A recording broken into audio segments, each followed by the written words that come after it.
সমাবর্তনের জন্য নির্ধারিত কালো গাউন ব্যবহার করতে হয়।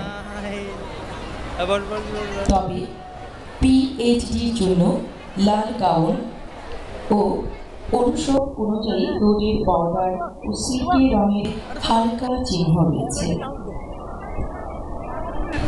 এমফিল ডিগ্রিধারীদের জন্য অনুরূপ হালকা সবুজ গাউন এবং স্নাতকোত্তর ডিগ্রিধারীদের অনুষদ অনুযায়ী বিভিন্ন রঙের কোট রয়েছে। অনুষদের ডিনদের জন্য সাদা বর্ডার সহ লাল গাউন, সিনেট সদস্যদের গাউনের সাথে হালকা সবুজ স্যাশ রয়েছে, যা আড়াআড়িভাবে কাঁধে ঝোলানো থাকে। সিন্ডিকেট সদস্যের স্যাশের রং গাঢ় নীল। একাডেমিক সদস্যের স্যাশের রং গাঢ় বেগুনি।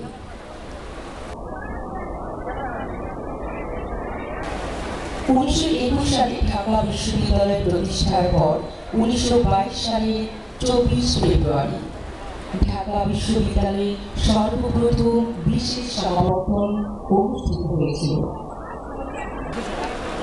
পাকিস্তান আমলে 1449 সালের 2 ফেব্রুয়ারি প্রথম সমাবর্তন অনুষ্ঠিত হয়। 1970 সালে সমাবর্তন অনুষ্ঠানে তৎকালীন ভাইস